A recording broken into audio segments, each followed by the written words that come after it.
Barrett, Sallee from the Bleacher Report. So, Barrett, thanks for being with us. We appreciate it. And tell us a little bit about what you do for Bleacher Report. Well, I'm the lead SEC writer. I cover SEC football and basically spend 24 hours a day talking about football. And there is never an off season, as we've sort of come to find out this week. It was supposed to be a slow week, and this whole rules change sort of put the kibosh on that. So there's never a dull moment. Right. Well, that sounds like a pretty good job. They're 24/7 talking college football. Doesn't get much better. But let's go ahead and get to that rule change. I mean, just the reaction. I was listening to Kevin Sumlin on Scott Van Pelt's show yesterday, and he seemed just like, totally caught off guard. And some of these coaches you've seen with the tweets they've made. But just tell the listeners a little bit about what this proposal is. Well, they're trying to pass a rule. It's not official yet. The oversight panel still has to vote for it on March 6th, but it would prevent offenses from snapping the ball until 10 seconds are gone from the play clock, except in 2-minute situations at the end of half. So, it's an attempt to slow down fast-paced offenses, although in reality it wouldn't make that big of a difference because most hurry-up teams don't get a playoff in 10 seconds. Anyway, I used a video example in the column I wrote yesterday on it from the Iron Bowl, and even when Auburn was going at warp speed, it was getting a playoff every 11 seconds. So it would allow substitutions and force a penalty to be called if a team did snap it before 10 seconds were gone off that play clock. It's a rule that I think has rubbed a lot of coaches the wrong way because it was not discussed to the entire population at the American Football Coaches Association convention in January. It was passed through a panel, the rules panel. Nick Saban was in the room, Brett Bielema was in the room, a couple other people were in the room, Troy Calhoun at Air Force.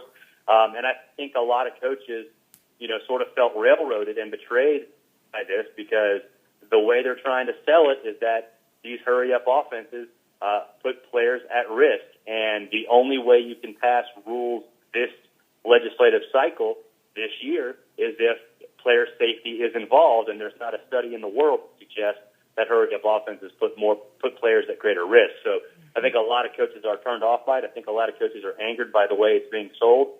And really, I think it's doomed to fail. In my mind, the way it's written, really the 10-second rule is not the big issue.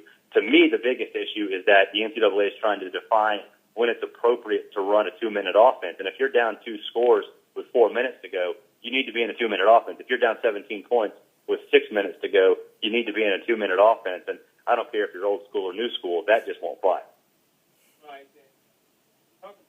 You talk about Auburn there. They would have been penalized, I believe, 2 or 3 times in the national title. But if you look at TeamRankings.com, number of snaps per game, Air Force number 104, Alabama number 116, Arkansas number 121, Saban, Bielema, and Calhoun all want this new rule. I mean, it's got to be directed to that. And is it any reason that Saban has gotten beat by someone and Malzahn that you think this rule is, now come to the forefront because he doesn't know how to stop it?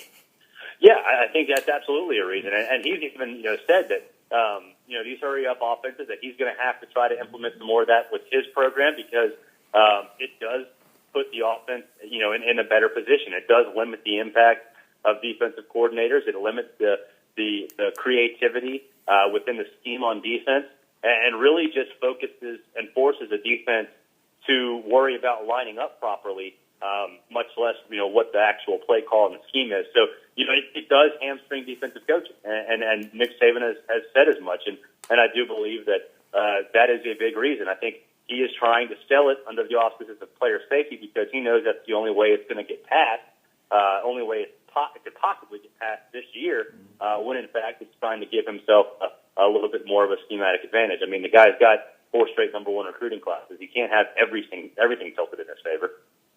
That's exactly right, and I think a lot of coaches feel that way with this rule. And it's funny, you're taking things from – and Bielema's also had some problems with the SEC coaches in the past for some remarks he's made. And also Arkansas went 3-9, so I don't know if it's just me. I don't know if college football needs to be taking rules from a team that went 3-9 last year. So, but looking ahead to recruiting, with it just wrapping up, I think it was last week. Talk about obviously the SEC dominated again this year. Yeah, well, Alabama obviously has the number one class, and really is one of the most impressive classes in recruiting history in my mind. It's just absolutely loaded with talent, and loaded with talent that really can help immediately. I think Nick Saban and his staff did a great job of really recognizing not only where his team was deficient, specifically at cornerback, but also sort of figuring out, where guys would step up last season and possibly move on to the NFL. A guy like Jeffrey Kagan, who really wasn't that big of a name coming into the year, had a good year, left early.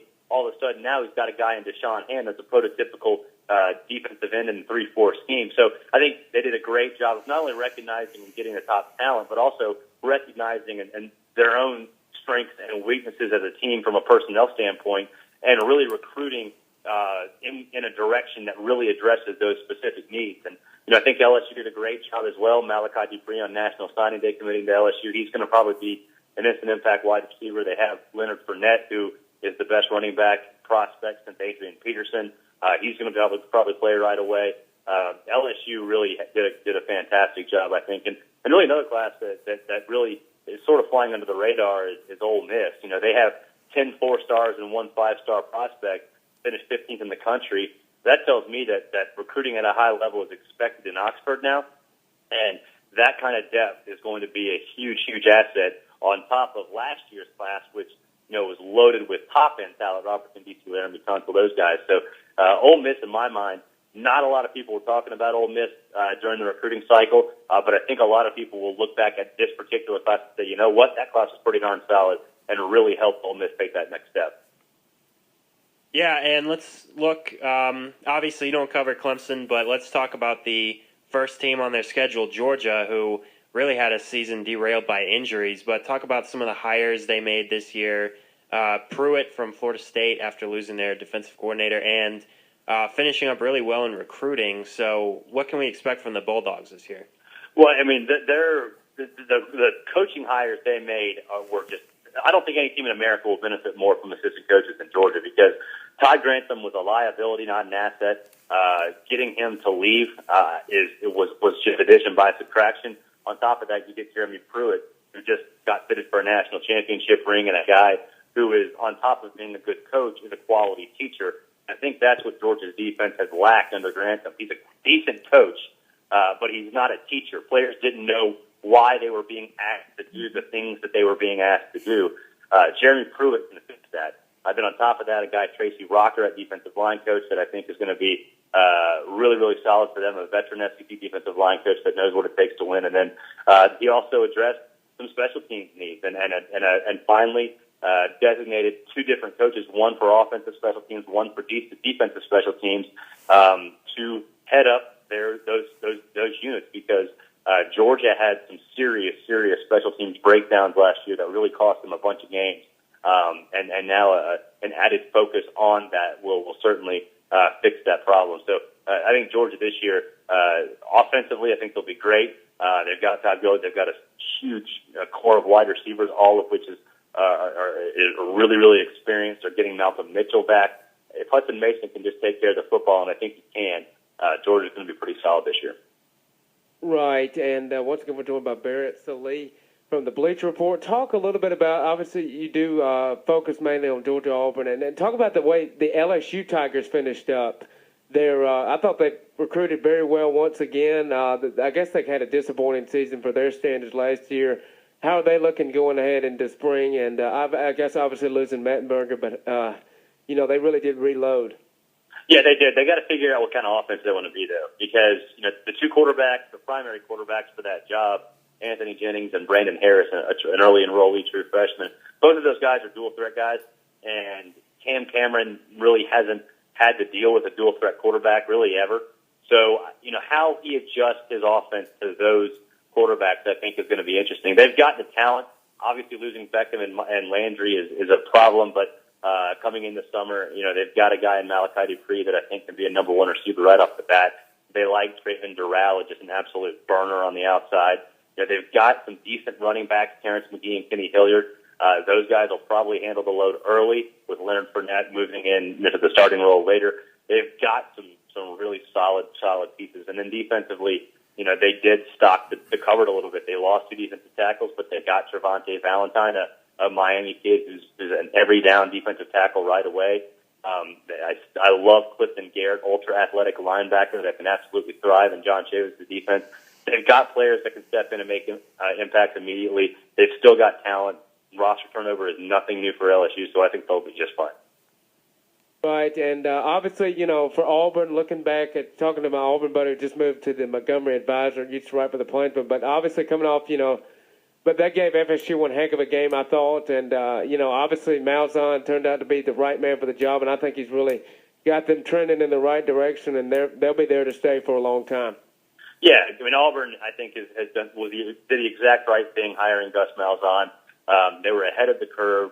They're still playing old school smash mouth football, but doing it with a new school flavor. And I think that's what you have to do when you're a team like Auburn that can recruit at an ultra high level, play any style you want, but still take advantage of some of the advantages that the rules are sort of tilting towards with this sort of offensive explosion. Malzahn has done everything right. He did it last year with a quarterback in Nick Marshall who was incredibly raw, and now he's got an entire off season to really fine tune Nick Marshall's skills through the air with essentially the same offensive cast minus Trey Mason and Greg Robinson. So I think Auburn next year is just going to be absolutely phenomenal. I can't wait to see what that offense is like with Nick Marshall, because if he can just get some touch on his passes, you've seen his arm. The guy can sling it 70 yards down the field with the flick of a wrist. If he can get some touch on those passes, that offense is just going to be absolutely filled. Right, I do completely agree with that. I think that one thing that it's not going to be the advantage for Auburn is their schedule next year is going to be much tougher finishing up on the road. Well, talk about I guess before we wrap, talk about the Crimson Tide a little bit. Obviously, a lot of fans, not just Auburn people, are thinking that this rule change, Saban's been the one that has been out there just critical of it all the time and, got beat by Newton in 2010, got beat this year. You got to wonder, does one team have that much power in college football? No, they don't. The voice can be heard because he was in on those rules committee meetings, but no, he doesn't have as much say as to completely change the way rules are implemented, because it's not just in the BS, it goes all the way down through Division III and NAIA and all that stuff. So no, he can't get enough support to ram it through. I think with so many coaches' livelihoods depending on sort of evening the playing field with these no-huddle offenses, there's just no way it's going to go through. And on top of that, like I said before, when you define the 2-minute drill, I don't care if you're an old school coach or a new school coach. If Nick Saban's down 2 scores with 4 minutes to go, he's going to want to go in the hurry up. If Brett Bielema is down 3 scores with 6 minutes to go, he's going to want to go in the hurry up. So I think the way it's written, there's just it's laughable that they would even come to the table with this proposal with the way it's written, because no coach in America really should be for this based on what it would actually do to overall gameplay. Right, I couldn't agree more with that, and we really appreciate you joining us this afternoon, and we really enjoy reading your work, and we'll get you back on in the near future, but thanks again, and that's Barrett Sallee from the Bleacher Report. So